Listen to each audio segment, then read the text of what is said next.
G'day guys, my name is David Cao and I'm here at the Australian media launch of the YZF-R9. So a few months ago, Yamaha saw what I was doing with my MT-07 race bike and they've invited me out here today to test this Yamaha. So in a few minutes, we're going to head into a presentation and then head out on track to ride these brand new R9s.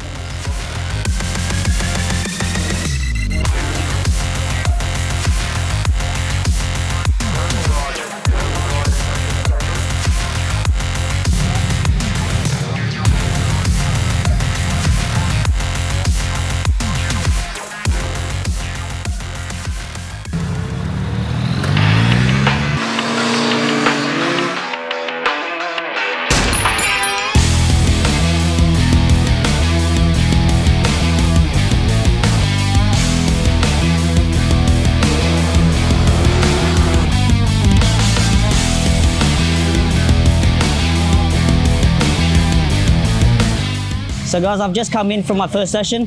What a bike. It handles like a 600. It handles like an R7 really. It's light, it tips over really quickly, and the suspension is just confidence inspiring.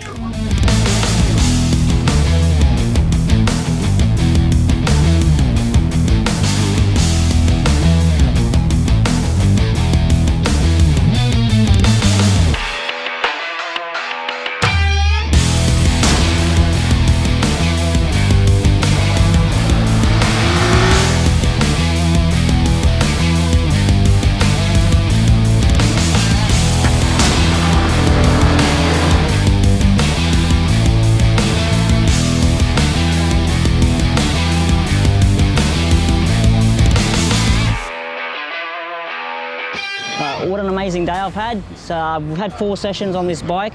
It's very confidence inspiring. The tank feels a little bit wide, and it feels like a big bike, but it's so easy to turn and flick and change directions. While I was here, I ran into a good mate of mine, Gareth Jones. Mate, what did you think about the bike today? Oh, it was very nice to ride, very agile. Heap of fun, right? Yeah, heaps of fun, heaps of good power. Mate, I really feel like it fills that gap between the top end bike and the intermediate class bike. Full of confidence, don't you think? Yeah, it does feel very confidence inspiring. It allows the learners on smaller bikes to jump up instead of going onto an R1 or... That's right, they can sort of cut their teeth on a bike that's heading in that direction and keep that progression up through the R ranks, I think. Yeah.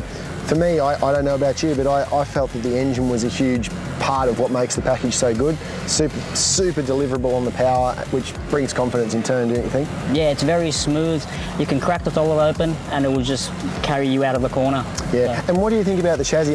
For me, I felt as though the chassis was a great blend, but it wasn't quite the rigidity and the performance of the R1, but it allowed any rider to be able to jump on and just feel comfortable with it. Yeah, it's stiff enough that it would turn and be sensible, but it's also flexible enough that you won't feel it. Still ride it on the street with comfort, right? Yes. Yeah, that's exactly what I thought. Very comfortable bike to ride. The seating position is awesome. I really don't think this bike should be thought of as a replacement for the R6. I feel like it's a sideways evolution. It's offering a little more supple ride and predictability rather than that all-out race package. Yeah, sure. So the R6 is a race bike. It's very stiff. You're over the top of the bike. The power is a lot linear, whereas the R6 you have to rev it. This is a 900cc. The R6 is a 600cc. It's a bigger bike, but the power output's about the same. So you're getting that added torque through the bigger capacity of the engine. So which also adds to the feeling of when you first open the throttle rather than nothing and then everything. For sure, yeah. So you don't have to rev it as high and you still have that torque and power coming out. I think we've got riders of all different ability here today, and we've seen people that are absolute beginners right through to advanced riders here, and they can all jump on it and ride it safely. So what do you think? Do you think you're going to take your famous MT-07 and trade it in for the R9? I wouldn't trade it in, but I would be buying one of these. Yeah, I agree, yeah.